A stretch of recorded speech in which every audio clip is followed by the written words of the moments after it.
Bonsoir à toutes et à tous, je suis ravie de vous retrouver sur Alsace Fin et aujourd'hui nous allons parler de perles. Eh bien si vous pensez que les perles c'est démodé, détrompez-vous, c'est le moment de sortir les belles perles de vos grands-mères et de les mettre au goût du jour car c'est très tendance. La preuve avec mon invitée de ce soir qui est Lamia, créatrice de bijoux en perles. Bonsoir Lamia. Bonsoir.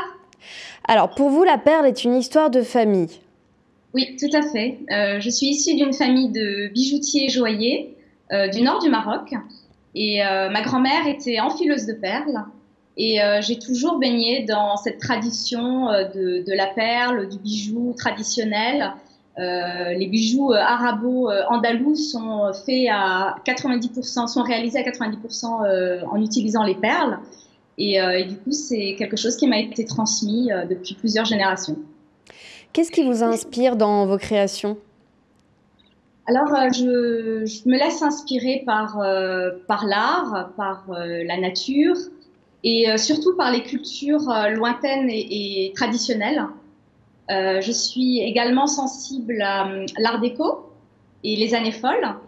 Et du coup, mon désir est de créer une alliance entre les bijoux anciens et les bijoux plus contemporains pour qu'ils soient plus faciles à porter par les femmes d'aujourd'hui. Comment est-ce que vous choisissez vos perles? Parce qu'il existe plusieurs sortes de perles. Et surtout, est-ce que toutes les perles vont à tous les types de peau? Alors, ma perle préférée, c'est la perle baroque. Baroque parce que plus sauvage, plus unique. Les perles baroques, ce sont les perles qu'on va trouver qui ne seront pas très lisses, qui auront certaines aspérités. En fait, chaque perle baroque est quasiment unique. Et j'aime utiliser ces perles pour créer des bijoux contemporains, faciles à porter, à mettre en alliance avec les différents looks, avec les différentes personnalités. Donc ça, c'est vraiment ma perle de prédilection, c'est celle-là. Et en ce qui concerne les perles, les femmes, les peaux, les carnations, donc non, toutes les perles ne sont pas faites pour toutes les femmes. Il y a déjà une idée de l'acidité de la peau. Certaines femmes ont une peau un petit peu trop acide et du coup, les perles ne supportent pas trop cette acidité. Et, euh, et il y a aussi l'idée de la carnation.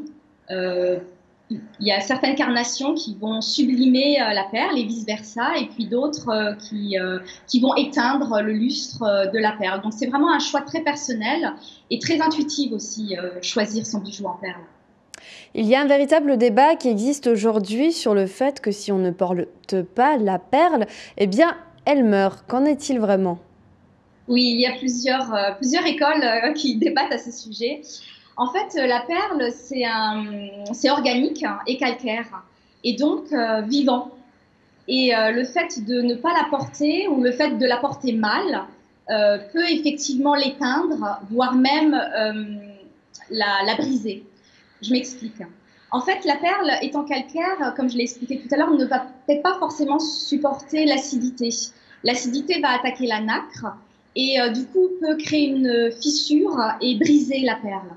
Donc il y a certaines précautions à avoir quand on a un bijou en perle. Déjà, c'est de ne pas mettre de parfum dessus, par exemple, ne pas aller à la piscine avec à cause du chlore, les porter assez souvent parce que la perle au contact de la peau, elle va se nourrir de l'humidité de la peau et du coup se sublimer.